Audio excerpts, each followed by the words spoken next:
E pondo-se Jesus a caminho, correu um homem ao seu encontro, e ajoelhando-se,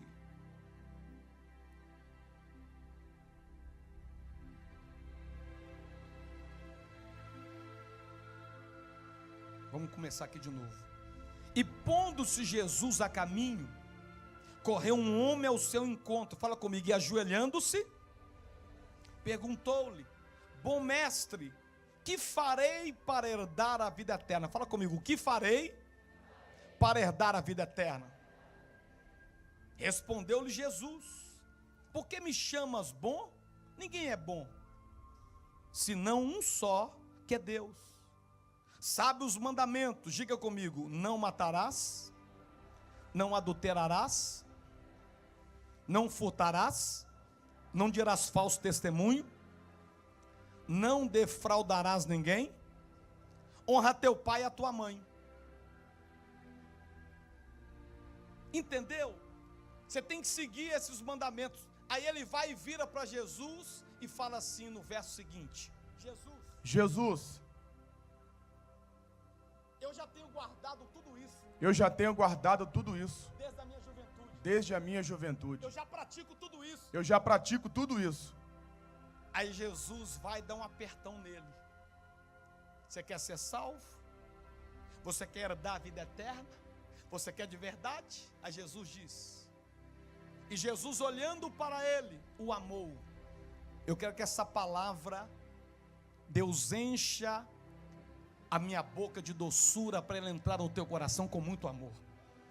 Jesus o amou e lhe disse: uma coisa te falta. Levanta a mão direita e fala assim comigo: uma coisa me falta. Repete, vamos lá. Aí Jesus fala: vai, vende tudo quanto tens, sacrifica e dá aos pobres, e terás um tesouro no céu. Aí depois que você sacrificar, vem e segue-me. Quando Jesus pede para ele sacrificar, olha a resposta dele para Jesus.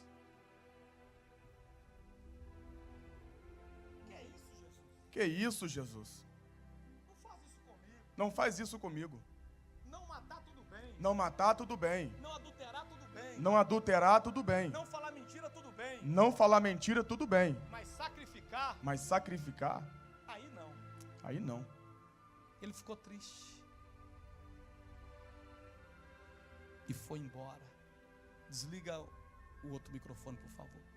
Ele foi triste, ficou triste e foi embora. Aí não. Aí não. Sacrifício não. Sacrifício não. Enquanto eu recebo, eu estou junto. Enquanto eu recebo, eu estou junto. Mas eu tenho que entregar alguma coisa, eu estou fora. Mas eu tenho que entregar alguma coisa? Estou fora. Sabia que as igrejas estão assim? A pessoa está com Jesus até onde lhe convém, enquanto ela recebe. Mas na hora dela fazer algo a mais, ela diz: para mim não dá. Pergunta para o seu irmão: você conhece alguém assim? Aquele moço, ele ficou triste, aquele moço se revoltou, aquele moço ficou deprimido. E aí Jesus, ele continua dizendo, verso 23. Então Jesus, olhando ao redor, disse aos seus discípulos: com dificilmente entrarão no reino dos céus os que têm riquezas. Os discípulos estranharam essas palavras, mas Jesus insistiu em dizer-lhe: filhos, quão difícil é para os que confiam nas riquezas entrar no reino de Deus. O que Jesus estava ensinando? Ensinando para nós. Esse moço aqui, ele preferiu não ir para o céu do que se sacrificar, porque o dinheiro dele era mais importante do que Jesus. Ele abriu mão da vida eterna por causa de dinheiro. Ele abriu mão de ir para a presença de Deus por causa de dinheiro. Porque o Deus dele não era Jesus, o Deus dele era o dinheiro dele. E Jesus continua: é mais fácil passar um camelo pelo fundo de uma agulha do que entrar um rico no reino de Deus. Jesus estava dizendo: aqueles que têm o coração na riqueza, mas eles não abrem mão de nada por amor de mim, eles não reconhecem que a riqueza que eles têm foi eu que dei, que a prosperidade que eles têm foi eu que dei. Irmão, se você chegou em algum lugar, foi Deus que te colocou lá. Se você tem alguma coisa hoje, foi Deus que confiou nas suas mãos. Se você conquistou algo, foi Deus que deu sabedoria para conquistar. Se nós estamos aqui com saúde, é porque Deus nos deu saúde. Se tem um carro lá fora, é Deus que te deu. Se tem uma casa te esperando para você voltar depois desse culto, é Deus que te deu. Levanta a mão e diga assim: tudo que eu tenho foi Deus que me deu, e eu reconheço isso. Aplauda Ele, igreja.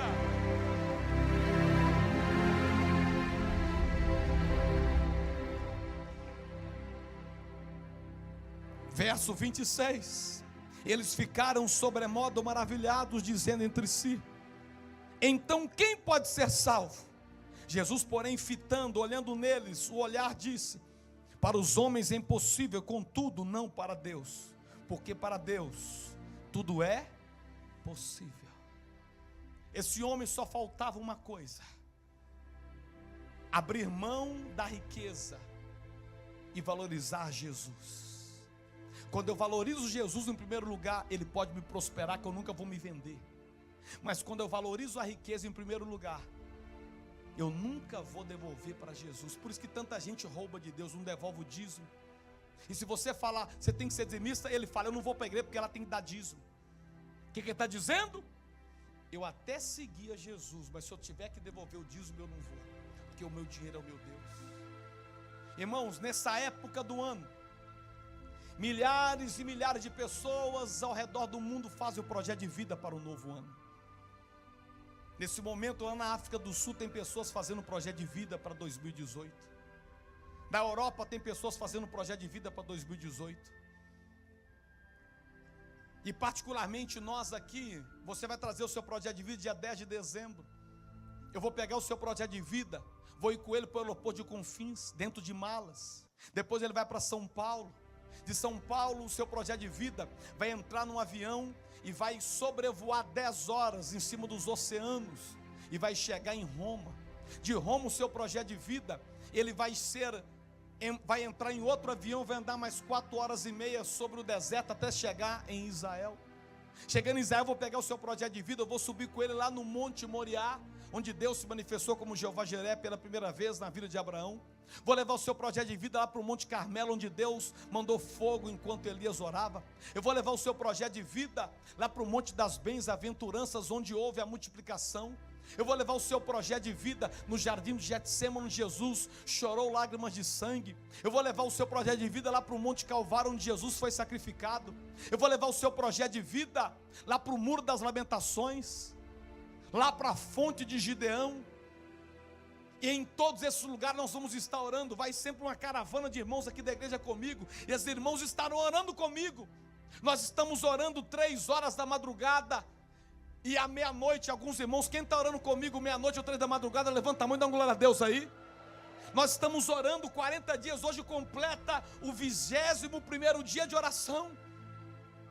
Porém, você vai se assustar.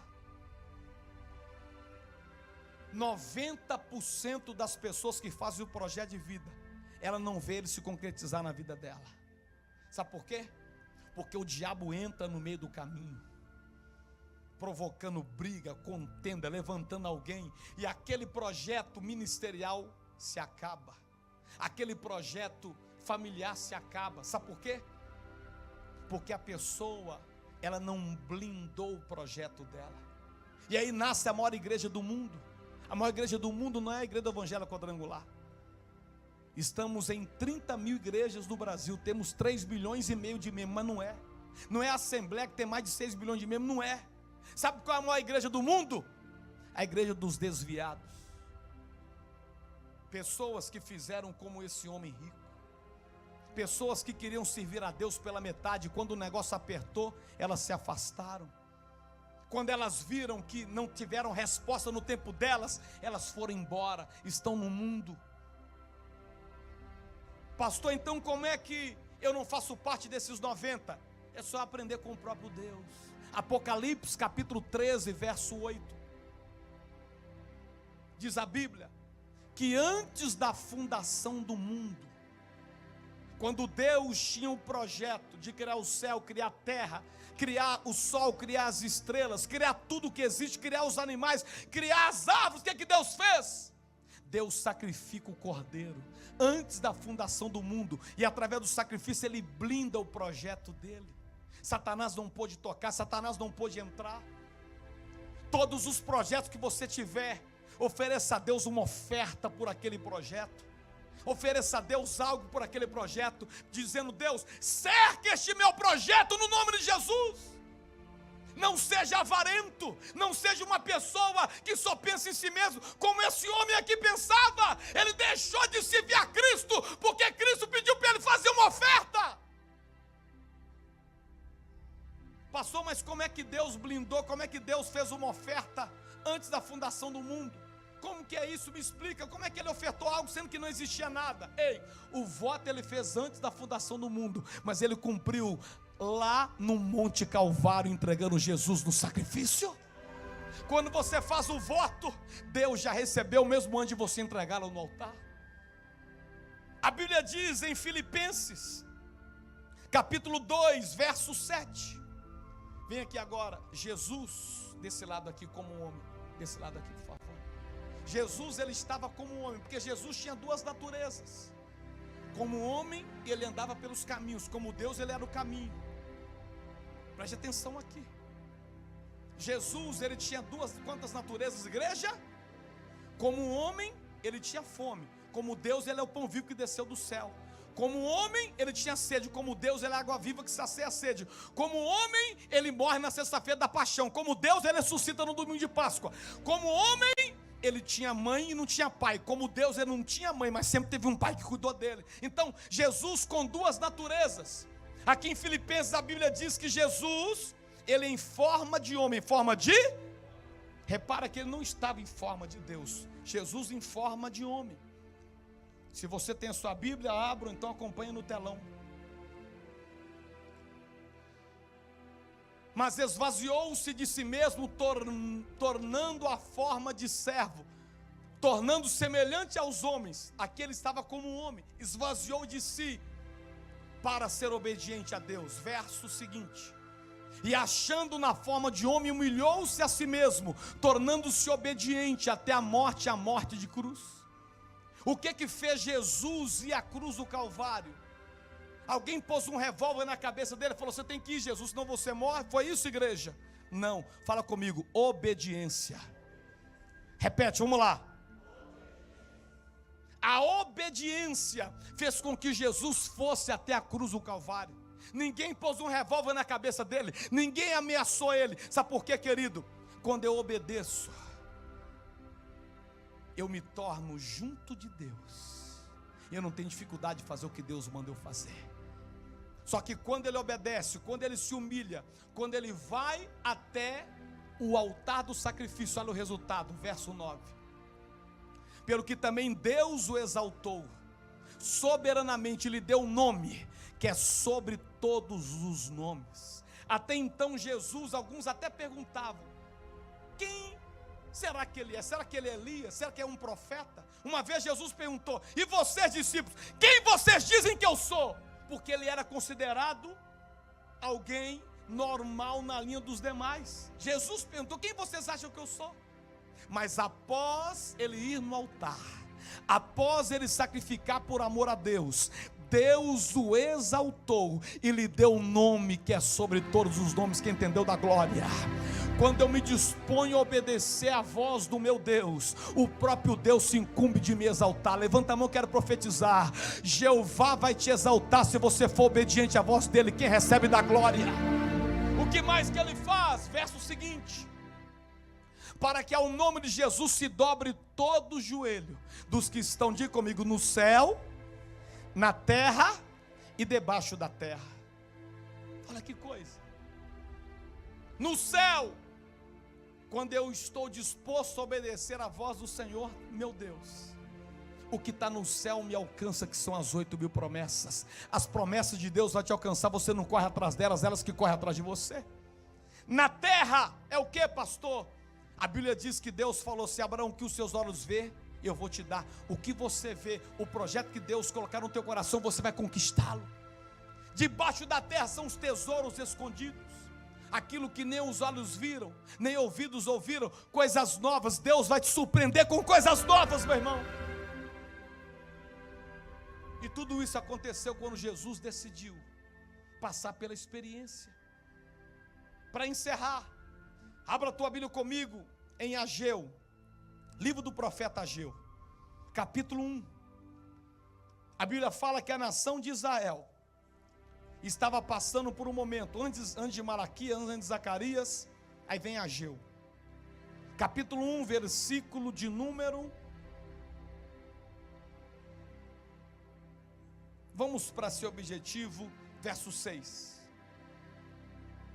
Aquela nação decidiu não mais amar a Deus, decidiu cuidar de si mesmo e não mais cuidar da casa de Deus. Olha o resultado: tendes semeado muito e recolhido pouco, comeis, mas não chega para fartar-vos, bebeis, mas não dá para saciar-vos, vestivos, mas ninguém se aquece, e o que recebe salário, o recebe para pô-lo num saco furado. Quem é que fez isso? Deus. Aquele povo deixou o altar, aquele povo deixou as coisas de Deus para preocupar consigo mesmo. E Deus disse: o que vocês ganharem, vocês vão colocar no saco furado. O que é saco furado, irmãos? É um saco que você põe e vaza. Tem gente que o dinheiro que ele recebe de salário, parece que põe num saco furado. Tem gente que diz: o mês tinha que ter só 15 dias, porque no 15º dia acabou meu salário todo. O que ganha põe num saco furado. E Deus foi dizendo, verso 7: assim diz o Senhor dos exércitos: considerai o vosso passado, subi ao monte, trazei madeira, edificai a casa, dela me agradarei e serei glorificado, diz o Senhor. Deus disse: vocês podem voltar, vocês podem começar, vocês podem vir no meu altar e cuidar da minha casa para mudar a situação. Aí Deus vem novamente, verso 9: vocês não têm feito isso, então vocês esperam muito, e eis que vê a ser pouco. E esse pouco, quando o trouxeste para casa, eu com assopro dissipei. Por quê? Diz o Senhor dos exércitos: por causa da minha casa, que permanece em ruínas, ao passo que cada um de vós corre por causa da sua própria casa. Deus, ele diz: sabe por que vocês vão continuar vivendo assim? É porque enquanto a minha casa está cheia de necessidades, vocês estão preocupados só com as suas casas. Enquanto a minha casa está enfrentando dificuldade, você só preocupa com a sua casa. Nós entramos no estacionamento, põe as imagens aí, 1.800.000, compramos 7 casas aqui no fundo, pastor Ronaldo, da igreja.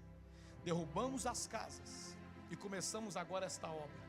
Será um estacionamento, vai entrar pela Avenida Brasil aqui por baixo da igreja. Serão 4 andares, 1.800.000. Começamos sem nada, mas Jeová Jiré já proveu mais de 400. Já foi mais de 400. E nós vamos terminar. Quem recebe diz amém. Diga para o seu irmão: o seu carro novo vai ser colocado ali. Fala para ele. Ah, pastor, não acredito. Você não acredita não? Então você pega carona com aquele que acredita. A obra está indo. Só que tem pessoas que ela fica insensível a isso. É como se não tivesse nada. A casa de Deus está sendo construída, a casa de Deus está sendo edificada, e a pessoa ela só olha para si mesmo. E a casa de Deus, isso não mexe comigo. Foi isso que aconteceu aqui nessa época. Foi isso que aconteceu. Verso de número 10. Olha o que Deus faz. Por isso o céu sobre vós retém o seu orvalho, e a terra os seus frutos. Deus disse: não vai ter mais orvalho do céu enquanto vocês não mudarem isso. O que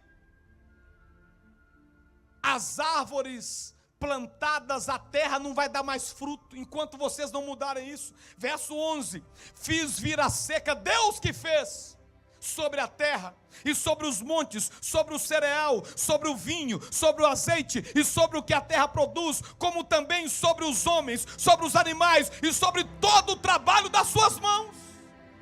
Deus disse: eu fechei tudo, eu parei tudo, eu cerquei tudo. Sabe por quê? Enquanto vocês não mudarem, eu quero que você leia essa noite aí, se for possível, o livro do profeta Ageu. São apenas 2 capítulos, só 2 capítulos, você lê ele com 7 minutos, e você vai ver por 25 vezes no livro do profeta Ageu, o Senhor convocando o povo a voltar para o altar do sacrifício, o Senhor convocando aquele povo a mudar de vida. E Ageu convoca a nação de Israel como profeta ao povo voltar para o altar. E ele disse: todo homem, toda mulher que vier no altar para tirar a casa de Deus das ruínas, eles receberão 4 bênçãos. Por isso que nós estamos em 2018, no ano do profeta Ageu. 2018, ano do profeta Ageu. As 4 bênçãos que Deus prometeu derramar sobre aqueles que viessem no altar. Primeira bênção, Deus disse: derramarei do céu o orvalho. O que significa isso? Aquele que crê na palavra e obedecer ao Senhor, Deus vai dar em 2018 uma provisão para cada dia quem recebe da glória. Deus disse: aquele que aceitar vir no altar em segundo lugar, as árvores voltarão a dar frutos, ou seja, o que você fizer vai frutificar, quem recebe da aleluia. Em terceiro lugar, Deus disse àquele povo: os animais voltarão a dar crias, ou seja, os seus bens multiplicarão, quem recebe da aleluia. Em quarto lugar, o Senhor disse: do trabalho das suas mãos prosperará, ou seja, o dom de adquirir riquezas virá sobre as suas mãos.